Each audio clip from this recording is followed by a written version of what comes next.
আসিফ ভাই, ঈদ মোবারক। ঈদ মোবারক। ঈদের আনন্দ তো একটু দীর্ঘ সময় টেকসই থাকে, তো এখন টিকে আছে। আমরা সাধারণত দেখি যে ঈদের সময় একটু খাওয়া দাওয়া বেশি হয় মানুষের, এবং একটা ভুঁড়ি ভোজ, তারপর একটা ব্যায়ামের কথা থাকে যে শারীরিক ব্যায়ামটা মানে সুস্থতার জন্য। আমরা সেই ব্যায়ামের চেয়ে আপনার একটা ব্যায়ামের কথা, যে আপনি মানসিক ব্যায়ামের কথা বলেন, যে একটা মনস্তাত্ত্বিক ব্যায়ামের মানুষের প্রয়োজন আছে। তাই এই ঈদের যে এবার একটু দীর্ঘ ছুটিও আছে, সব কিছু মিলে একটু আমরা যদি আবার কাজে ডুবে যাব, সেই জায়গা থেকে মানসিক ব্যায়ামটা কি? মানসিক যে দক্ষতার কথা আমি বলি, সেই দক্ষতাটা হচ্ছে, একটা এক্সাম্পল দিলে আপনি বুঝতে পারবেন। ধরেন দুজন ছেলে এখন টিভিতে একসাথে জয়েন করলো, 5 বছর পার হয়ে গেল, তাকে এখন টিভির যা কালচার, যা টেকনোলজি, হ্যাঁ, টিম ইন্টারাকশন, সব কিছুর মধ্যে সমানভাবে এক্সপোজার দেওয়া হলো। আপনি কি মনে করেন যে এই দুটো ছেলে কি দুজনেই একই জায়গায় থাকবে, নাকি দুজন ভিন্ন জায়গায় থাকবে? ভিন্ন জায়গায় চলে যাবে। এই যে ভিন্ন জায়গায় থাকে, একজন এগিয়ে থাকে, একজন পিছিয়ে থাকে। যে পিছিয়ে থাকে তার সমস্যাটা হচ্ছে মানসিক দক্ষতার যেই দিকগুলো, যে আঙ্গিকগুলো তার অর্জন করার কথা ছিল, সে তা যথেষ্টভাবে অর্জন করতে পারেনি। আরেকজন হয়তো তার চেয়ে ভালো অর্জন করতে পেরেছে। কিন্তু আপনি যদি সামগ্রিক দৃষ্টিতে দেখেন, তাহলে আমরা যেটাকে একটা মান বা স্ট্যান্ডার্ড বলি, সেই স্ট্যান্ডার্ডে পৌঁছানোর জন্য আপনার তো একটা বেঞ্চমার্ক তৈরি করতে হবে। আমি কোথায় যে পৌঁছাবো, কোথায় গিয়ে পৌঁছাবো। সো আমি চেষ্টা করেছি যে সারা পৃথিবীতে এটা নিয়ে কোনো মানে অনেক কিছু ছেঁড়া আছে, কিন্তু আসলে মানসিক দক্ষতা নিয়ে তেমনভাবে কোনো ফ্রেমওয়ার্ক নাই। আর আমার কাছে মনে হয়েছে মানুষ কারিগরি দক্ষতাটা শিখছে, মানুষ জেনারেল স্কিল সেটা শিখছে, মানুষ ফাংশনাল স্কিল শিখছে, স্পেশালাইজড স্কিল শিখছে। কিন্তু আসলে যে স্কিলটা মানুষকে সবসময় সিদ্ধান্ত গ্রহণে এবং সামনে আগানোর জন্য হেল্প করে, সেই স্কিলটা মানুষের মধ্যে অভাব হয়। এবং তারা মনে করে এটা তো আমি যেভাবে জীবন চলছে এরকম চলতে চলতে শিখে যাব। ফলে হয় তারা ঠকে শিখে, না হয় ঠেকে শিখে। আর যখন ঠকে কিংবা ঠেকে শিখে তখন ও পিছায় যায়। সো মানসিক দক্ষতাটা আপনাকে ভুলটা কম করার জন্য হেল্প করবে। হ্যাঁ, আমাদের যে একটা বিষয় তো আছে যে ভুল করে শেখা। এখন ভুলেরও তো একটা মাত্রা বিষয় আছে, যে আমি কোন পর্যন্ত, কতদিন পর্যন্ত ভুল করব। আমাদের ভুল না করে শেখা উচিত। আচ্ছা, সো ফার্স্ট টাইম রাইট বলে একটা কনসেপ্ট আছে। আপনি খেয়াল করে দেখবেন, যারা মেধাবী কিংবা যারা ভালো করেছে, অতিরিক্ত চেষ্টার মাধ্যমে ভালো করেছে, তারা কিন্তু ভুল কম করে শিখে, ভুল না করে শেখে, ফার্স্ট টাইম রাইট করে শেখে। সো এই যে পার্সপেক্টিভটা, এটা আমাদের ইউথকে জানানো দরকার। কারণ আমরা যারা বড় হয়েছি, এতদিন আমরা যেটা জানছিলাম যে হ্যাঁ ভুল থেকে শেখা, হ্যাঁ ভুল হচ্ছে একটা পিলার অফ সাকসেস, নানা কিছু বলা হতো, তাই না? তা সেই দৃষ্টিভঙ্গিটা পাল্টাচ্ছে, এবং পাল্টাচ্ছে এমনভাবে যে এখন পৃথিবী বলছে যে can we make this world error free. আপনি খেয়াল করে দেখেন, আপনি যে মেশিনটা ঘরে লাগাচ্ছেন, সে মেশিনটা কিন্তু কোনো এরর দিচ্ছে না। সে যতক্ষণ পর্যন্ত তার লাইফ আছে ততক্ষণ পর্যন্ত কিন্তু সে পারফেক্টলি সার্ভ করছে। এবং সে যখন পারফেক্টলি সার্ভ করতে পারছে না, সে তখন আপনাকে ইন্ডিকেশনস দিচ্ছে। These are all smart machines, যে আমি আর পারছি না। সো সেজন্য আপনাকে খেয়াল করতে হবে যে এই পৃথিবীটার এই মানসিকতাটা চেঞ্জ করতে হবে, এবং বলতে হবে যে না, আমাকে I have to do it, ভুল করে শিখবো না, আমাকে ফার্স্ট টাইম রাইট করতে হবে। প্রথম যে জিনিসটা আপনার লাগবে সেটা হচ্ছে আপনার একটা সঠিক, দ্য রাইট মাইন্ডসেট লাগবে। মানুষ মনে করে মেধাই সব, আমি মনে করি চেষ্টাই সব। মেধা আপনার যদি থাকে এবং সেটাকে যদি আপনি কাজে না লাগান, কিছু লাভ হয় না। আর আপনি যদি মেধাকে কাজে লাগাতে চান, তাহলে আপনার চেষ্টা থাকতে হবে। অলস ডিপোজিট রেখে লাভ নাই। কি করবেন আপনি বলেন? আমি কিন্তু চেষ্টাটাকে আগায় রাখি। কিন্তু আমাদের যদি ক্লাসরুমে আপনি খেয়াল করেন, যে ছেলেটা মেধাবী, তাকে আপনি যখন বলেন যে ও মেধাবী এজন্য ও ফার্স্ট হয়েছে, তখন তার মনের মধ্যে এটা ঢুকে যায় যে আমি মেধাবী, অতএব আমার মেধা আছে, আমি এজন্য আমি যাই করব সেটাই ঠিক হবে। আর একজনকে মেধাবী বলে আমি বাকি 100 জনকে অবজ্ঞা করছি, তাদেরকে আর মেধার জন্য করছি না। কিন্তু আমি যদি সবাইকে বলতাম যে তোমরা চেষ্টা করো, যত চেষ্টা করবা তত হবে, তাহলে যাদের কাছে কম মেধা আছে বেশি মেধা আছে সবাই চেষ্টার মাধ্যমে মেধাটাকে চর্চা করতো, ফলে তারা একটা স্ট্যান্ডার্ডে পৌঁছাতো। সো দ্যাটস বেসিক্যালি মানসিকতা। সেকেন্ড যে জিনিসটার কথা বলেছি সেটা হচ্ছে লক্ষ্য। তুষার, আপনাকে যদি জিজ্ঞেস করি বা আপনি যদি কাউকে জিজ্ঞেস করেন যে ভাই তোমার লক্ষ্যটা কি, তখন সে বলবে ভাই আমি ডাক্তার হব, আমি ইঞ্জিনিয়ার হব, এইটুকু তার লক্ষ্য।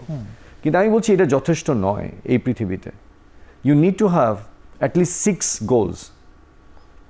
আপনার একটা ক্যারিয়ার গোল থাকা উচিত, আপনার নিজের আত্ম উন্নয়নের জন্য আপনার একটা ডেভেলপমেন্ট গোল থাকা উচিত, আপনার একটা ফিনান্সিয়াল গোল থাকা উচিত, আপনার একটা ক্যারিয়ার, আপনার একটা ফ্যামিলি গোল থাকা উচিত, আপনার একটা সোশ্যাল গোল থাকা উচিত।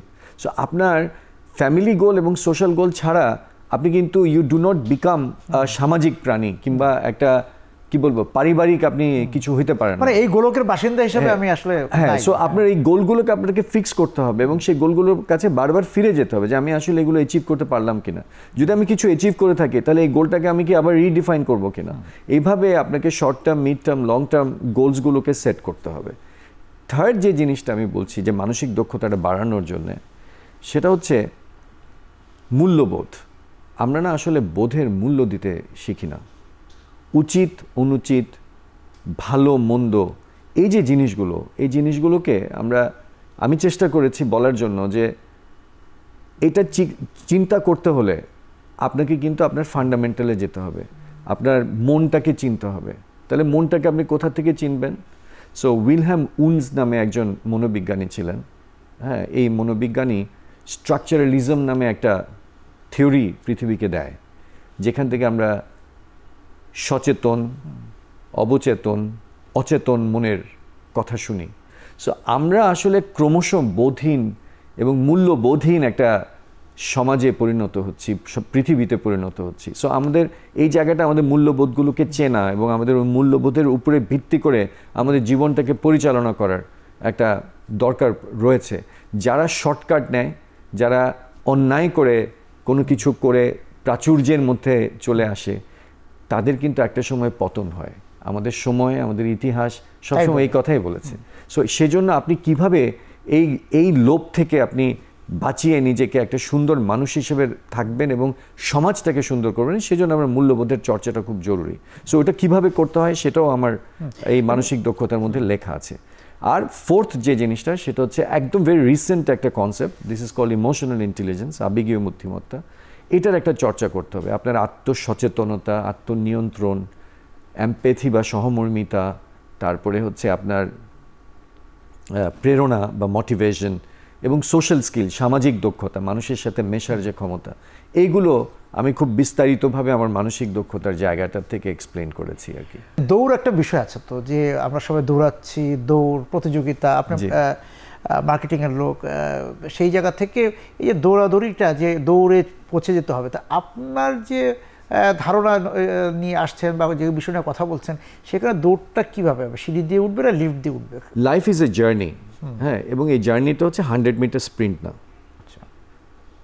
এটা হচ্ছে একটা ম্যারাথন। সো যেহেতু এটা একটা ম্যারাথন, তাহলে আপনাকে কখনো আস্তে দৌড়তে হবে, কখনো জোরে দৌড়তে হবে। কিন্তু যখন আপনি আস্তে দৌড়বেন বা যখন আপনি একেবারে হেঁটে হেঁটে যাবেন কিংবা অথবা দৌড়াবেন না, তখন কিন্তু আপনি পৃথিবীর অনেক ডিটেইল দেখতে পাবেন, পৃথিবীর অনেক সৌন্দর্য দেখতে পাবেন, যেটা আপনার ইম্যাজিনেশন, আপনার ক্রিয়েটিভিটি, আপনার এই সমস্ত কিছুকে উদ্ভাসিত করবে। সো এই দোনোটার কম্বিনেশন আপনাকে লাগবে, সেটাই হচ্ছে আমার দৌড়ের ডেফিনিশন। কখন আসলে মানে আমাকে শেষ প্রান্তে পৌঁছার জন্য দৌড়টা দিতে হবে অন্যদের থেকে এগিয়ে যাওয়ার, সেই পরিমিতি বোধ এবং সেই অঙ্কটা জানা থাকতে হবে। যেটা বলে যে পৃথিবীটা বদলে গিয়েছে, সেখান থেকে একটা তো ছিল যে বলা হতো যে আপনার বয়সের এই জায়গাটা আপনি এইখানে থাকা উচিত, এর মানে এই পর্যন্ত আপনি সঞ্চয় করবেন, এই পর্যন্ত আপনি আপনার কেরিয়ার বা পেশার এই জায়গায় পৌঁছবেন। তা এই আমাদের যে শিক্ষা ব্যবস্থার সঙ্গে এখন ধরেন যে আমাদের ছেলে মেয়েদের যে প্রযুক্তির সঙ্গে তাদের একটা সম্পর্ক, ওই পেশায় যেতে চাচ্ছে, বাজার অর্থনীতিতে, এই যে বাজার একটা বড় ঘটনা, সেখানে সে ঢুকতে যাচ্ছে, ব্যাংকিং আর অন্যান্য যে পেশা আছে আমাদের সাংবাদিকতা সহ। তা দেখা যাচ্ছে একই বিশ্ববিদ্যালয়ে একই বিদ্যায়তনে পড়ে এই যে 10 জন বন্ধু 10 দিকে যাবে, শেষ পর্যন্ত কি তাদের দেখা হওয়ার জন্য কি করা দরকার? খুবই সুন্দর প্রশ্ন করেছেন। যেটা দেখা প্রয়োজন সেটা হচ্ছে যে আমরা একই বিদ্যাপীঠ থেকে পড়াশোনা করে আমরা এক একজন এক একটা কিছু হতে চাইলাম কেন? ইচ্ছা এবং সুযোগের যে মেলবন্ধন, এই মেলবন্ধনটা যেখানে মিলে আমাদের ডেস্টিনি বা গন্তব্য সেখানে নির্ধারিত হয় হলো। কিন্তু আমরা তো একটা সমাজবদ্ধ জীব, আমাদের বিভিন্ন ধরনের কার্যকারণে ইন্টারডিপেন্ডেন্স, পারস্পরিক নির্ভরতাটা বাড়ে। এই নির্ভরতার জায়গাগুলো যখন তৈরি হয় তখন দেখবেন অনেক দিনের পুরনো বন্ধু হঠাৎ করে আপনার সাথে দেখা হয়ে যাচ্ছে একটা পরিচিত কাজের জায়গায়, এবং সেখান থেকে সেই পুরনো বন্ধুত্বটা আবার নতুন করে জাগ্রত হচ্ছে। এই মিলে যাওয়ার যে জায়গাটা, সেটা আপনাকে টেকনোলজি আপনাকে এনাবল করছে। যেমন আপনার ফেসবুক থেকে আপনি অনেক সময় পুরনো বন্ধুদের ফিরে পাচ্ছেন এবং নিজের মনের খোরাকটা মেটাতে পারছেন, ঠিক তেমনিভাবে কাজের জায়গাগুলো আপনাকে কিন্তু ওই মিলটা করে দিচ্ছে। সো এটা কোনো না কোনোভাবে এক জায়গায় কিন্তু মিলছে, এবং ততটুকুই মিলছে যতটুকু আপনার প্রয়োজন আছে বা যতটুকু আপনি চাচ্ছেন বা যতটুকুর সুযোগ আপনার কাছে তৈরি হচ্ছে। না, সেখান থেকে তো যে অনেকে আছে যে পিছিয়ে পড়ছেন। হ্যাঁ, কারণ আমাদের বলা হচ্ছে আমাদের শিক্ষা ব্যবস্থা, আমাদের চাকরির বাজারের যে পদ্ধতি, যেভাবে আপনি লোক নিয়োগ করেন, এই নিয়োগ পদ্ধতি সব কিছুর মধ্যেও তো এক ধরনের দক্ষ জনশক্তি আমাদের এখানে তৈরি হচ্ছে। এটা একটা অভিযোগ, যে কারণে বলা হচ্ছে যে আমাদের এখানে ব্যবস্থাপনার জায়গায় আমদানি করতে হয় মানুষ। সেটা কেন হলো? এটা খুবই সহজ। সেটা হচ্ছে আমরা তো আমাদের যে প্রয়োজন, আমাদের শিক্ষা ব্যবস্থাটা আমাদের প্রয়োজন এবং আগামীর প্রয়োজন অনুযায়ী সাজানো না। আমাদের শিক্ষা ব্যবস্থাটা অনেক দিনের পুরনো একটা সিস্টেম থেকে আমাদের এই শিক্ষা ব্যবস্থাটা উঠে এসছে। কিন্তু এখন তো দ্য যুগ ইজ ই লার্নিং। আপনি তো আসলে 360 ডিগ্রি লার্নিং করবেন, এবং আপনার শিক্ষাটা শুধুমাত্র একজন শিক্ষকের উপর এখন নির্ভর করছে না, আপনার সেলফ লার্নিং অনেক বেড়ে গেছে। এই যে নানামাত্রিক বহুমুখী যে জায়গা, সেটা একটা জিনিস। আর দ্বিতীয়ত হচ্ছে আপনি যে কন্টেন্টটা, আপনি যে নলেজটা অ্যাকোয়ার করছেন, সেই নলেজটা অনেক বেশি ডেটেড। আপনার আধুনিক নলেজ নিয়ে আপনি কাজ করছেন না। তৃতীয় যে জিনিসটা, যে ব্যাপারটা আসছে, সেটা হচ্ছে যে আপনি যে নলেজটা আপনি অ্যাকোয়ার করার চেষ্টা করছেন, সেটা আপনার প্রয়োজনের সাথে মিলছে না। ফলে আপনি কি করছেন? আপনি একটা পাশ্চাত্যের শিক্ষা বাংলাদেশে ইমপ্লান্ট করছেন, যেখানে বাংলাদেশের পরিবেশ ইজ ডিফারেন্ট। আমি একটু বিরতিতে একটু যেতে হয় নিয়ম রক্ষার্থে। ফিরে এসে আপনি যেটা বলতে চাচ্ছেন সেটা তো বলবেন, পাশাপাশি আমার একটা জানার বিষয় আছে যে এই যে বাজারের কথায় আবার ফিরে যাই। সেই বাজারের যে একটা চাহিদা, যে আমি 10 বছর পর আপনি যখন একটা পণ্য ছাড়েন আপনার যে শিল্প গোষ্ঠীর, তা কিন্তু আপনি বাজার যাচাই বাছাই করে ছাড়েন যে 5 বছর 3 বছর পর এটার চাহিদা কী দাঁড়াবে। সেই ক্ষেত্রে আমাদের যে লেখাপড়ার জায়গাটা, সেখানেও কি আমরা আগে থেকে যাচাই করি কি না বা করছি না কেন, যে 10 বছর পর বাজারে কোন প্রোডাক্টটা বা কোন ধরনের পেশাটার চাহিদা বাড়বে, সেই অনুযায়ী শিক্ষাটায় যাওয়া, সেইটা নিয়ে একটু বলবেন। একটু বিরতিতে যাই।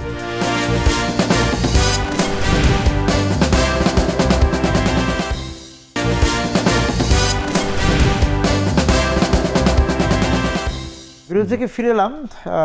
আসিফ ভাই, আপনি যে জায়গাটা বলতে চেয়েছিলেন শেষ করতে পারি, ওটা বলেন, তারপর আমার যে জানার বিষয় ছিল। আমিও একটু ছুটে গেছে আমার। আমরা পাশ্চাত্যে যে শিক্ষাটা নিচ্ছি, সেটা আমাদের জল ও হাওয়ার সঙ্গে কতটা মিলছে না। হ্যাঁ, এবং আরেকটা জিনিস যেটা, সেটা হচ্ছে যে আমাদের আজকের জেনারেশন, কারণ আমি তো আসলে পড়াশোনার মধ্যেও ইনভলভড। আমি তো অনেক আমার আইবিএতে আমি পড়াই, বিভিন্ন ট্রেনিং সেশনসগুলোতে যাই।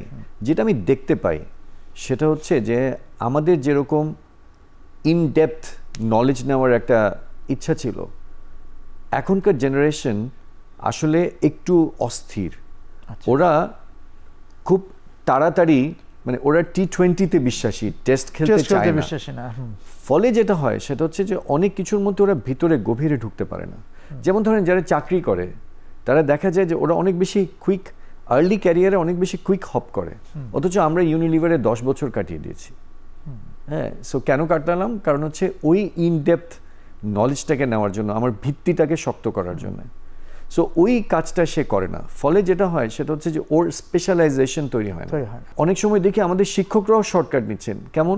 যেমন ধরেন পরীক্ষা ঠিক আছে তোমাকে আমি কিছু সাজেশন দিয়ে দিলাম, 8টা দিলাম 4টা আসবে। হ্যাঁ 8টা দিলাম 4টা আসবে, এই যে 8টা দিলাম 4টা আসবে সেটা কিন্তু আপনাকে জ্ঞানের ক্ষেত্রে সীমাবদ্ধ, একদম সীমিত সীমারেখা করে টেনে দিচ্ছে। দিচ্ছে। যখন আপনি প্র্যাকটিক্যাল লাইফে আসছেন তখন কিন্তু আপনি দেখছেন যে এখানে তো জ্ঞান এত সীমাহীন জ্ঞান লাগছে আপনার তো এই সীমাবদ্ধ জ্ঞান, এই যে অ্যাডাপ্টেশনস, এই অ্যাডাপ্টেশনসে আপনি একটা চ্যালেঞ্জ ফিল করছেন।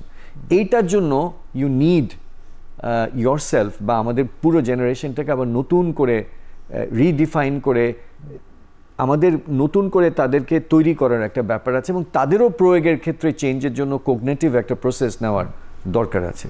সো বাজারের ক্ষেত্রে আপনি যেটা বলছেন যে সেকেন্ড যে প্রশ্নটা, ঠিক এই মুহূর্তে আমরা যখন বসে আছি তখন আমরা জেনারেটিভ আর্টিফিশিয়াল ইন্টেলিজেন্স নিয়ে কথা বলছি। আমার ছেলে অস্ট্রেলিয়াতে কাজ করে, ব্রিটিশ আমেরিকান টোব্যাকোতে। আমার ছেলে আমাকে বলছিল যে বাবা, the entire marketing job is being changed and taken over by AI. So আপনি একটা অ্যাডভার্টাইজিং এজেন্সি, এআই আপনাকে করে দিচ্ছে। আপনি যে একটা রিপোর্ট লিখবেন তুষার ভাই, হয়তো দেখা যাবে জেনারেটিভ এআই আপনাকে রিপোর্টটা তৈরি করে দিচ্ছে, এবং সেই রিপোর্টে আপনি বলছেন, আপনি শুধু কমেন্টসগুলো দিচ্ছেন। তাহলে there is lot of redundancy যেটা টেকনোলজি আপনাকে এনশিওর করছে। তো সেই জায়গাগুলোতে আমাকে তো বাজারটা কোথায় যাবে সেভাবে আগামীর তারুণ্যকে তো বুঝতে হবে যে আমি আসলে কি অ্যাডাপ্ট করব, এবং সেই অ্যাডাপ্টের জন্য আমি তৈরি কিনা। আপনি খেয়াল করে দেখবেন যে এখনকার 10-12 বছরের বাচ্চা যেভাবে মোবাইলটাকে ডিল করতে পারে, আমরা কিন্তু সেভাবে আমরা ওদের সাথে ডিল করছি, বাট আমরা কিন্তু সেভাবে এত ফ্লুয়েন্সি নিয়ে আমরা ডিল করতে পারি না, এবং এত কমপ্লিকেসি আমরা কিন্তু হ্যান্ডেল করতে পারি না। তাহলে এই জেনারেশনের একটা ভালো দিক হচ্ছে তারা অনেক মাল্টিপল কমপ্লিকেসি টেকনোলজির কারণে এবং তাদের এই অভ্যাসের কারণে, ম্যাস্ট্রির কারণে দ্রুত নিয়ে নিতে পারছে। তাহলে এইটাকে কাজে লাগিয়ে আমরা কিভাবে এদেরকে তৈরি করব সেটার একটা প্রয়োজন আছে। যেমন ধরুন আমি বইয়ে লিখেছি যে হসপিটাল ভার্সেস হোম স্পাইটাল, যে বাসায় হসপিটাল পৌঁছে যাবে একসময়, 2030 নাগাদ কি কি জিনিস হতে পারে, কিংবা আগামী দশকে গিয়ে আমরা কি কি দেখব, হ্যাঁ সেই জিনিসগুলো যদি আপনি একটু চিন্তা করেন তাহলে আপনি ফিউচার রেডি হতে পারবেন।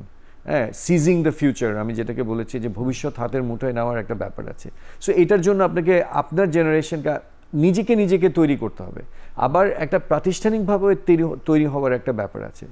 সো এই সমস্ত কিছু নিয়ে আমি মনে করি চাকরির বাজারে আমার মনে হয় যে একটা আমূল পরিবর্তন আসবে। এবং আপনি প্রাতিষ্ঠানিক বললেন তো, ওটার সঙ্গে একটু রাষ্ট্র যোগ করতে চাই, কারণ রাষ্ট্র তো একটা বড় পরিকল্পনার বিষয় থাকে। অ্যাবসলিউটলি। এবং সেজন্যই দেখেন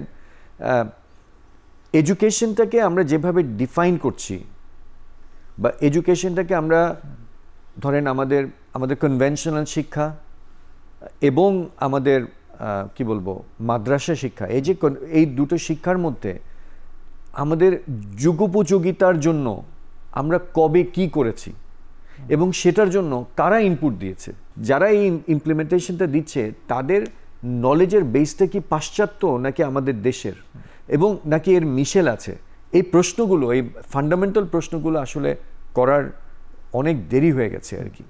আবার ওই যে আপনি পরিবারের কথা বলছিলেন যে একটা ছেলে বা একটা মেয়ে তো সমাজ থেকে আসে, এবং আপনি যখন ইন্টারভিউ নিতে যান, ডাকেন কাউকে, চাকরির সিভি দেখে কথা বলতে যান, তখন দেখবেন যে সে যে বিষয় পড়েছে সেটা তার ইচ্ছায় পড়েনি, সে পড়েছে তার পরিবারের ইচ্ছায়।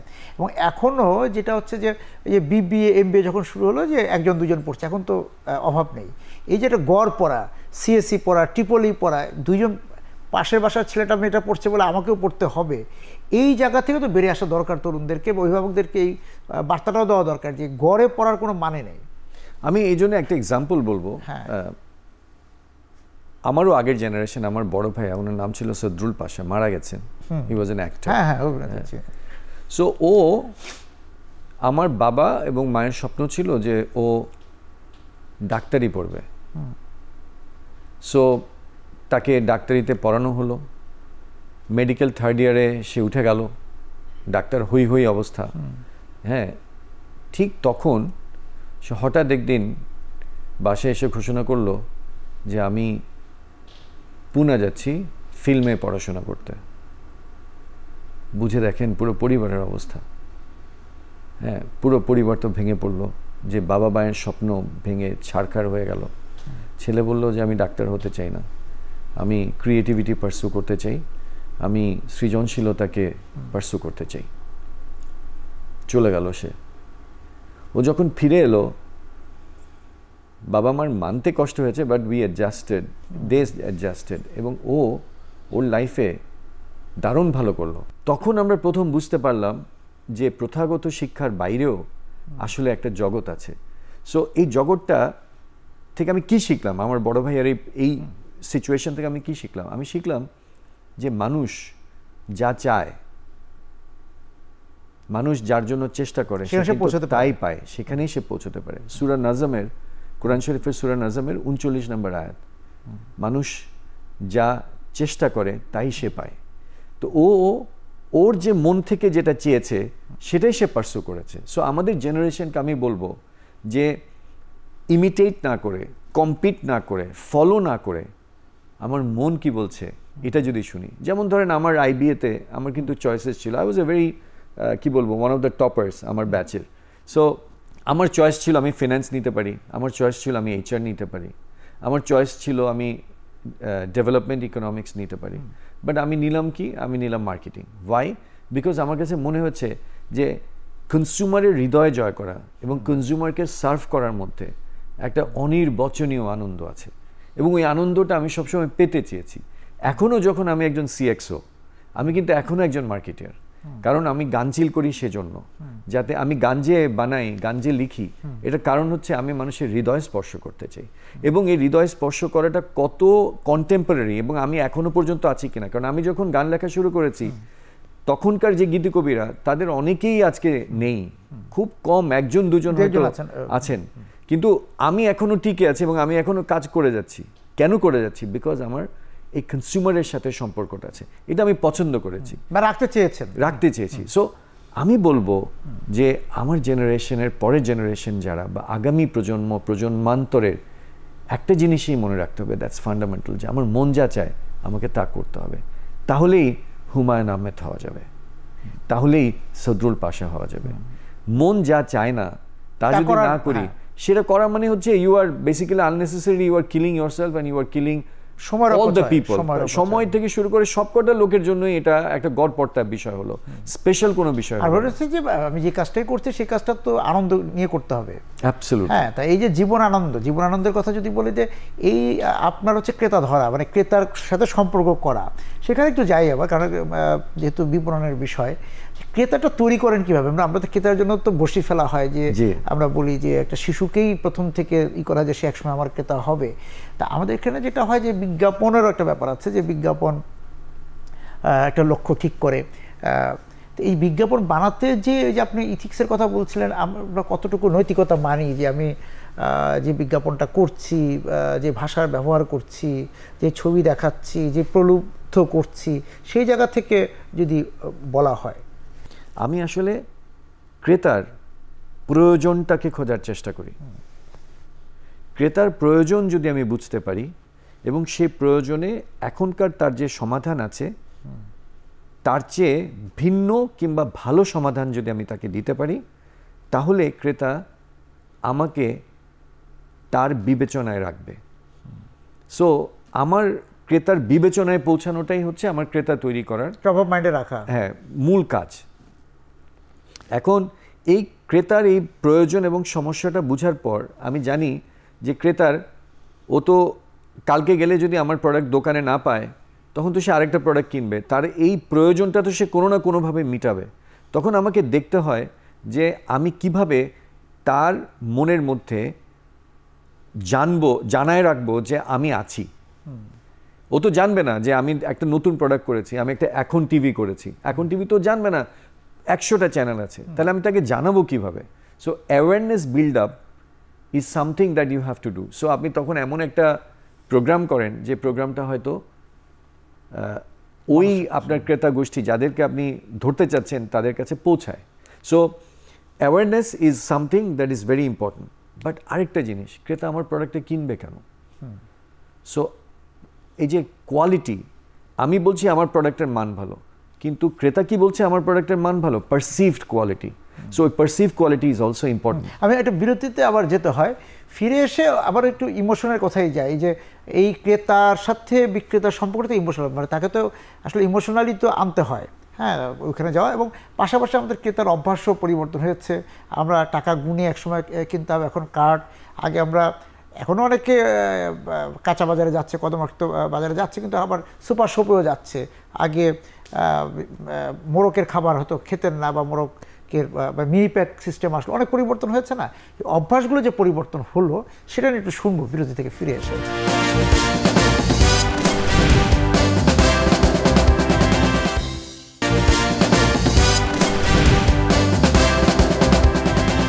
আসিফ ভাই, আমরা বলছিলাম যে ক্রেতার অভ্যাস পরিবর্তন হয়েছে। জি, সো ওই জায়গাটা আমি একটু ছোট্ট করে শেষ করে নিই। সো আমরা পারসিভ কোয়ালিটি পর্যন্ত বললাম। এরপরে হচ্ছে ক্রেতাকে আপনার তো আবেগের জায়গা থেকে তাকে কানেক্ট করতে হবে, যেটা আপনি বলছিলেন বিরতির আগে। সো এই আবেগের জায়গা থেকে কানেক্ট করার জন্য দুটো জিনিস দরকার। সেটা হচ্ছে আপনার প্রোডাক্টটা কোন ধরনের, ক্রেতার যে ইমেজ এক্সপেকটেশনস আছে বা তার যে অ্যাসোসিয়েশন এক্সপেকটেশনস আছে, সেটার সাথে প্রোডাক্টটা কোন জায়গায় মিলছে, তার ভ্যালুজ অ্যান্ড পার্সোনালিটি, তার যে কি বলবো আবেগীয় চাওয়া পাওয়া, সেখানে কোন জায়গাটায় সেটাকে টাচ করছে, কোন ইন্টারসেপশন পয়েন্টে টাচ করছে, সেটা বুঝতে পারা। এরপরে হচ্ছে কেন সে আলাদা 8-10 জন থেকে, সেটা যদি ক্রেতাকে বোঝানো যায়, তাহলে আপনার প্রোডাক্ট, এবং সেই আলাদা হওয়াটা যদি ক্রেতা পছন্দ করে, তাহলে আপনার প্রোডাক্ট সে ছাড়বে না কখনো। এবং তারপরে হচ্ছে সে বারবার কিভাবে কিনবে, বারবার আমি তার কাছে কিভাবে পৌঁছাবো, এইসব জায়গায় আসলে আপনার বিজ্ঞাপনের প্রয়োজনগুলো পড়ে এবং রিইনফোর্সমেন্টের প্রয়োজনগুলো পড়ে। সো এই জায়গাটা বিজ্ঞাপন তাকে প্ররোচিত বা প্রণোদিত করে যে তার অভ্যাসটা পরিবর্তনের জন্য, যে আর খোলা জিনিস না, আপনি মোরকের জিনিস কিনেন, পুরোটা না কিনতে পারলেও আপনি ছোট একটা কিছু কিনতে পারছেন, তার মানে ভোগের জায়গাটা থেকে, যে আপনি পুরোটা, যেমন ধরেন আপনি পুরো একটা সময় ছিল আমাদের সময়, আমি দেখেছি যখন আমি লাক্স সাবান হ্যান্ডেল করতাম, যে পুরো বছর সে সাবান ব্যবহার করে না, গামছা দিয়ে গা ডলে, হ্যাঁ, কিন্তু ঈদের সময় কিংবা কোনো একটা জায়গায় সে বেড়াতে যাচ্ছে, সেদিন সে সাবানটা ব্যবহার করে, সুগন্ধিটা ব্যবহার, সুগন্ধি, আবেগ, এগুলি নিয়ে কথা হচ্ছে। গানে আমরা ফিরি, কারণ আমাদের সময় তো শেষের দিকে, এবং আপনার সঙ্গে গানের আলাপটা দরকার। যে গানেরও তো আমাদের সুগন্ধি চেঞ্জ হয়েছে, সৌরভটা কেউ বলছে যে আগের সেই সৌরভ পাচ্ছে না। আমরা যদি 80, 90 বা 70 থেকে 90 দশক পর্যন্ত বলি, band, solo album, audio cassette, CD, সেই জায়গা থেকে। এবং আপনি যাদের জন্য গান লিখেছিলেন তারাও অনেকে, আপনি বলছেন গীতিকবিরা সরে গিয়েছেন, আমাদের শিল্পীরাও কিন্তু আর এখন সেভাবে নেই। সেই গান এবং এখনকার গান, মাঝখানে আমরা ওই যে আপনার ক্লোজার 1 দিয়ে আমরা কিছু গান আবার ফেরত পেয়েছিলাম, কিছু শিল্পী পেয়েছিলাম, সেই ধারাবাহিকতাটা কতটা থাকলো? তুষার ভাই, আপনার স্টুডেন্ট লাইফে, আমার স্টুডেন্ট লাইফে আমার যে পরিমাণ সময় গান শোনার জন্য ছিল, আমার প্র্যাকটিক্যাল লাইফে কি সেই পরিমাণ সময় আছে? তখন মানে একটা অ্যালবাম শেষ করা যেত। হ্যাঁ, এখন কি আপনি পারেন একটা অ্যালবাম শেষ করতে?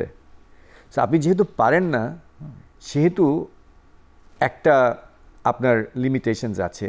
সো গানের যে শ্রোতা, এই গানের শ্রোতা কিন্তু আস্তে আস্তে চেঞ্জ হতে থাকে। সে গানের শ্রোতাই থাকে, কিন্তু তার কনজামশন হ্যাবিটটা ডিফারেন্ট থাকে, 1। 2 নম্বর হচ্ছে, আপনি যখন গানটা শুনছেন তখন কিন্তু আপনি আপনার ওই যে পুরো অ্যালবাম শুনছিলেন ওই সময়টাই কিন্তু আপনি রয়ে যান, আপনি কিন্তু পাল্টে যান না। আপনি কিন্তু এখনকার সময়ের জন্য আপনি গানটা শুনতে চান না। আপনার ওই যে আয়ুব বাচ্চু, ওই যে মাইলস, হ্যাঁ, ওই যে আপনার কুমার বিশ্বজিৎ, তপন চৌধুরী, এদের মধ্যেই আপনি কিন্তু থেকে যান। সো ওই থাকাটার থেকে আপনি নতুন যখন আসেন, সামিনা চৌধুরীকেই খুঁজে, হ্যাঁ, সো আপনি কিন্তু ওই জায়গাটা আসতে পারেন না। কিন্তু এইদিকে নতুন জেনারেশন যখন আসে, নতুন জেনারেশন যখন গান শুনতে আসে, তারা কিন্তু একটা তাদের সময়, তাদের পরিবেশে, তাদের এক্সপেকটেশনস থেকে তারা গান শুনতে আসে। আপনার যেরকম সাহিত্য পড়া ছিল ইনডেপথ, হ্যাঁ, এবং আপনি যে উদ্ভ্রান্ত শব্দটা জানতেন, হ্যাঁ, ফেরারি অনন্ত শব্দটা জানতেন, সেই শব্দটা যদি আমি আজকের এই জেনারেশনকে দেই, ব্যবহার করি, ও কিন্তু এটা নিতে পারবে না, বলবে ওর জন্য প্যারা শব্দটা মানে খুব, হ্যাঁ। তাহলে শ্রোতার মধ্যে যে একটা ডাইনামিক্স চেঞ্জ হচ্ছে, এটা কিন্তু আমাদেরকে বুঝতে হবে। সেকেন্ডলি হচ্ছে শিল্প, মানে গান অ্যাজ অ্যান আর্ট, এটার মধ্যেও কিন্তু অনেক ডাইনামিক্স চেঞ্জ হচ্ছে, এবং এই ডাইনামিক্স চেঞ্জের মধ্যে টেকনোলজি একটা রোল প্লে করছে, গানের স্ট্রাকচার একটা রোল প্লে করছে, গানের লিরিক্স একটা রোল প্লে করছে, টিউন। এখন তো দেখেন অনেকগুলো টিউনকে কম্পাইলেশন করে এখন বিভিন্ন এআই জেনারেটিভ টেকনোলজি দিয়ে অনেক ধরনের জিনিসপত্র করছে। নির্মাণ প্রক্রিয়াটাও তো পরিবর্তন হয়েছে, এখন আর গীতিকার সুরকারের দেখা হচ্ছে না। এক্স্যাক্টলি, হ্যাঁ, আগে আমরা সবাই একসাথে বসে করতাম, ফলে গলায় এই জিনিসটা ভাল লাগছে না, সো ওয়ার্ডটা চেঞ্জ করে দিলাম। এই যে নানা রকম আইটারেশন যেটা মানে একসাথে বসে হতো এবং অনেক সময় নিয়ে হতো, সেটা হচ্ছে না। সো এই সব কিছু মেলায় না গানটা অনেক পরিবর্তনের ভিতর দিয়ে যাচ্ছে। এই যে গানের কথা আপনি যেটা বলেন যে আমাদের যারা শিল্পী আসছে তাদের মধ্যে অস্থিরতাটা কতটা আপনি দেখেন? আমি অনেক অস্থিরতা দেখি। চর্চার যে জায়গাটা, সেই জায়গাটায় ধরেন আমি তো কুমার বিশ্বজিৎকে জানি, হ্যাঁ, প্রতিদিন সকালবেলা তার কিন্তু চর্চা না করলে হবে না। এখনো পর্যন্ত এত কিছু যাচ্ছে, ছেলের এরকম একটা চ্যালেঞ্জ, দুর্ঘটনা, এত কিছুর মতো ওই সকালবেলাটা কিন্তু তার লাগে ওই চর্চাটার জন্য। এই যে প্যাশন ফর বেসিক্যালি মিউজিক, এবং ওইটার জন্য সময় দেওয়া, শর্টকাট না করা, হ্যাঁ, প্রোগ্রামে না, মানে কতটুকু প্রোগ্রামে যাব, কতটুকু গান গাইব, সেটাকে যখন আমরা নষ্ট করব, যখন আমি গানকে অতি চর্চা করব, আমি যখন নিজেকে এক্সেসিভ ইউজ করব, তখন আমার গলাটা নষ্ট হয়ে যাবে। এবং ওই গলাটার যত্ন নেওয়া এবং সেটার জন্য আমাকে নিজেকে প্রোটেক্ট করা, অনেক লোভ থেকে নিজেকে সংবরণ করা, এই জায়গাগুলোতে আমার মনে হয় স্ট্রাকচারাল এবং পদ্ধতিগত যে এডুকেশন, সেই এডুকেশনে ঘাটতি হচ্ছে, বা আগের লোকজন যেরকম ডেডিকেটেড ছিল এইসব জায়গাগুলোতে অনেককে আমরা ডেডিকেটেড পাচ্ছি না। আপনি যাদের কথা বলছেন বা আমরা যাদের গান শুনেছি বা শুনি, সবাইকে আমরা বলবো না যে এখনকার সবাইকে বলবো, কিন্তু একটা তো ছিল যে আমি শিল্পী হতে এসেছি, গান গাইতে এসেছি, তারকা হতে না। এই যে তারকা হতে আসা, সেটার সাথে আপনিও যুক্ত ছিলেন, যে তারকা বানানোর একটা প্রক্রিয়ার মধ্যে দিয়ে, এটাও কি আমাদের জন্য খুব নেতিবাচক একটা প্রভাব ফেললো সংস্কৃতিতে, আমাদের যাপনে? আমি আসলে মানুষের কাছে পরিচিত হওয়ার প্রক্রিয়ার জন্য ক্লোজ আপ অন করেছিলাম, যে এদেরকে পরিচয় করিয়ে দেওয়ার জন্য। দর্শক ওকে তারকা বানাবে কি বানাবে না, এটা দর্শকের ব্যাপার, এটা আমার ব্যাপার না। আমার কাজটা হচ্ছে here I am with a platter, মঞ্চ দেওয়া। হ্যাঁ, আমি তাকে একটা প্ল্যাটফর্ম দিয়েছি এবং তাকে উপস্থাপন করে দিয়েছি। বাকিটা তার জীবন থেকে তাকে নিতে হবে, তার চর্চা থেকে নিতে হবে। যারা ভালো চর্চা করবে, যারা দর্শকের মন বুঝে চলবে, তারা টিকে যাবে। যারা মন বুঝে চলবে না, যাদের মন ভালো লাগবে না, যে গানে থাকবে না, তারা থাকবে না। নতুন জেনারেশনের আমি যে জায়গাটা আমি খুব মানে তাদেরকে অ্যাপ্রিসিয়েট করি, সেটা হচ্ছে তাদের সৃজনশীলতা এবং তাদের নিজস্ব উপায়ে দেখার যে একটা ব্যাপার, সেই ব্যাপারটা কিন্তু খুব ইউনিক। এবং এই ইউনিকনেসটাই কিন্তু এই জেনারেশনকে তার সময়ের যে দর্শক বা শ্রোতা, তাদের সাথে কানেক্ট করে। সো ওই জায়গাটা আমি সবসময় চেষ্টা করি আমার গানের মধ্যে ধারণ করতে, যাতে করে আমার গানগুলো এই তারুণ্যের কাছে রেলিভেন্ট থাকে। এবং আমি কিন্তু এখন আর আপনার জন্য গান লিখি না তুষার ভাই, হ্যাঁ, আমি গান লিখি কিন্তু এই নতুন প্রজন্মের জন্য গান লিখি। সেজন্যই প্রিয়তমা কিন্তু ওরা পছন্দ করে, সেজন্যই মেঘের নৌকা ওরা পছন্দ করে। হ্যাঁ, আমি আপনার জন্য কখনো কখনো গান লিখি, যেমন হৃদয় দিয়ে ভালোবাসে যারা, ভালোবেসে মরে যায় তারা। ওটা যখন শুনেন আমি বলি বাহ কি সুন্দর গান, হ্যাঁ, কারণ ওটা আপনার জন্য লেখা। সো একজন গীতিকার কিংবা একজন শিল্পীকে বুঝতে হবে সে কার জন্য গান করছে, এবং কোন সময়ে সে এবং কোন সময়টাকে সে ধারণ করার চেষ্টা করছে, এবং কোন সময়কে ধারণ করে সে শ্রোতার মনে ঠাঁই করার চেষ্টা করছে। এবং মৌলিক গান করার যে চেষ্টা, মৌলিকত্বকে নিয়ে যে চর্চা, সেই চর্চাটাকে তার অব্যাহত রাখতে হবে। দিনের শেষে একজন শিল্পীকে জানতে হবে যে আমার যদি মৌলিক গান না থাকে তাহলে আমি কিন্তু টিকে থাকবো না। কিন্তু দেখা যাচ্ছে যে দুইটা লাইন পরে বোঝা যাচ্ছে কোথা থেকে নিয়েছে। হ্যাঁ, মানে আপনি যদি কম্পাইল করেন তাহলে তো ইটস নট অরিজিনাল। হ্যাঁ, তো আপনি যদি আপনার নিজের ইমাজিনেশন এবং আপনার নিজের ভাব থেকে আপনি যদি গানটাকে লেখার চেষ্টা করেন, এবং যেটা আমি বলি আমার নিজের ফিলিংস থেকে আমি যখন লিখবো এবং আমার এক্সপ্রেশনে যখন আমি লিখবো, তখন গানটা কিন্তু আমারই থাকবে।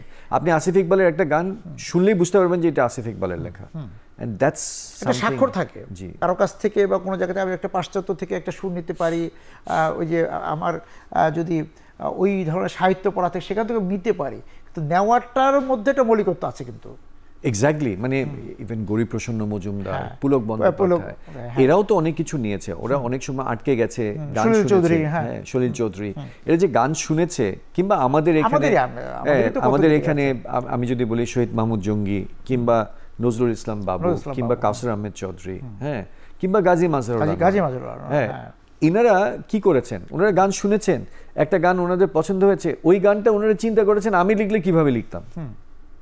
একই সাবজেক্টে গান লিখছেন, হ্যাঁ, কিন্তু এক্সপ্রেশনটা নিজের। So this is very important যে আপনি আপনার নিজের একটা এক্সপ্রেশন, গল্পটা নিজের। যারা পৃষ্ঠপোষকতা করেন বা স্পন্সর সোজা কথায়, বা এই যে টেলিভিশন চ্যানেলগুলো, তারাই অনুকরণের ব্যাপারে, যে ধরেন যে সারেগামা হচ্ছে বাইরের একটা দেশে, আপনাকে ডেকে বলা হচ্ছে তুমি এরকম একটা বানাও, বা ওই যে ক্লোজ আপ ওয়ান করা হচ্ছে ওরকম একটা বানাও। এই যে নতুন চিন্তা না থেকে একটা বলে দেওয়া যে এটাই বানাও, সেটা বানাতে যেয়ে আমাদের নির্মাতারা একটা সীমাবদ্ধতার মধ্যে পড়ে যায়। আমার তো মনে হয় এটার একটা বহুলাংশে এই ধরনের একটা প্রভাব আছে। আমরা যখন করেছিলাম, আমরা কিন্তু গবেষণা করেছি, হ্যাঁ, আমরা মানুষের তরুণদের বাড়িতে বাড়িতে গিয়ে থেকেছি, তাদের সাথে একসাথে কলেজে, ইউনিভার্সিটিতে, স্কুলে আড্ডা দিয়েছি, আড্ডা দিয়ে বোঝার চেষ্টা করেছি যে ওরা কি চায়, তাদের মানসিকতাটা কি। এই জিনিসগুলো করে তারপরে আমরা একটা ফরম্যাট বানিয়েছি, আমাদের মতন করে আমরা ফরম্যাট বানিয়েছি। এবং তাকে আমি যে সিলেকশন করবো, সিলেকশন প্রসেসের মধ্যে কখন সে খালি গলায় গাইবে, কখন সে মাইক্রোফোনে গাইবে, কখন সে ইনস্ট্রুমেন্টের সাথে গাইবে, এগুলো পর্যায়ক্রমে আমরা তৈরি করে নিয়ে এসেছি, মানুষকে এরকম একটা এক্সপিরিয়েন্স দিয়েছি। কিন্তু এই এক্সপিরিয়েন্সটাই তো একমাত্র ওয়ে না, there are also other ways of really giving that experience. আমি সেই কথাটাই বলার চেষ্টা করছি যে ওই জায়গাগুলোতে আপনার উদ্ভাবনী যে চিন্তাভাবনা, সেটার মনে হয় প্রয়োগ দরকার, এবং অনুকরণ না করে একটু নিজস্বভাবে জিনিসটাকে দেখা, এবং এই দুটো যোগসূত্র তৈরি করা। আবার আপনার যে ইসের কথা বলি, ব্যায়ামের কথাই যদি ফিরে আসে, যে ঝুঁকি নেওয়াটাও তো একটা বিষয়, যে ঝুঁকি তো নিতে হবে, সেটা ক্যারিয়ার ক্ষেত্রে হোক, নির্মাণের ক্ষেত্রে হোক, সব জায়গায়। সেইটা কিন্তু আমাদের এখানে অনেকটাই আমরা দেখি না। আমার বস, আমার একজন বস, আমি নাম বলবো না, হ্যাঁ, আমার একজন বস বারবার আমাকে একটা কথা বলতেন যে আসিফ, এই নতুন কিছু করতে করতে, হ্যাঁ, নতুন কিছু না করে পৃথিবীতে যতগুলো ভালো জিনিস হয়েছে ওর থেকে রেফারেন্স নিয়ে তুমি কাজটা করে ফেলো, তাইলেই তো হয়ে গেল। তা আমি এটা কখনোই করতে চাইতাম না। আমি সবসময় I use to have my own way of expressing it আর কি। সো তো একদিন এরকম একটা কথায় খুব কথা কাটাকাটি হচ্ছে, তো তখন বসের সাথে তো বেয়াদবি করা যায় না, তখন খুব ঠান্ডা মাথায় বসকে একটা কথা বলছিলাম যে বস, যারা এই বিহেভিয়ারটা নিজস্ব চিন্তাভাবনা দিয়ে চেঞ্জ করতে পারছে, তারাই কিন্তু, ওই মার্কেটিয়াররাই কিন্তু কালজয়ী হয়েছে, এবং ওরাই ব্রেক থ্রু ইনোভেশনস দিতে পারছে এবং টিকে গিয়েছে, তারাই টিকে গেছে। যেমন ধরুন ওই মিনি প্যাকের যে ধারণাটা, সেটা কিন্তু না হলে আজকে প্রান্তিক জনগোষ্ঠীর কাছে শ্যাম্পু কিংবা আপনার ফেয়ার এন্ড লাভলি এগুলো পৌঁছাইতো, চানাচুর পর্যন্ত এখন চলে গেছে। অথচ ওই আন্ডারস্ট্যান্ডিংটা খুব জরুরি ছিল, যে আমি কিভাবে, যে খাচ্ছে না তাকে আমি কিভাবে একটু একটু করে খাওয়াবো। সুতরাং চাকরির বাজার থেকে আরম্ভ করে গান বলি বা যে কোনো নির্মাণ বলি, সেখানে একটা ঝুঁকির ব্যাপার আছে, নতুনত্বের ব্যাপার, সৃজনশীলতার ব্যাপার আছে। এগুলোর সম্মিলন না হলে আসলে কোনো কিছু, এবং ওটা যদি আপনি করতে না পারেন, আপনি যদি একটা ধরেন আপনি যদি কপি করতে চান বা আপনি যদি অ্যাডাপ্টই করতে চান, আপনি অ্যাডাপ্ট করতে পারেন, কিন্তু you will become an average এবং সম্পূর্ণতা পাবে না এবং গড়ে থাকবে। কিন্তু আমাদের লক্ষ্য তো হচ্ছে, যে আপনি বলেছেন লক্ষ্য থাকে অটুট, সেটা হচ্ছে গড় থেকে বেরিয়ে এসে আপনি কিভাবে এমন একটা জিনিস তৈরি করবেন যেটার জন্য you will create a legacy এবং অনুকরণীয়, এবং সেটা একটা আলাদা অহং থাকবে। আপনাকে অনেক ধন্যবাদ আসিফ ভাই আমাদের সঙ্গে আজকে যোগ দেওয়ার জন্য। ঈদ মোবারক। অনেক ধন্যবাদ তুষার ভাই, ঈদ মোবারক আবারও, এবং এখনের সমস্ত দর্শকদেরকেও আরেকবার ঈদ মোবারক।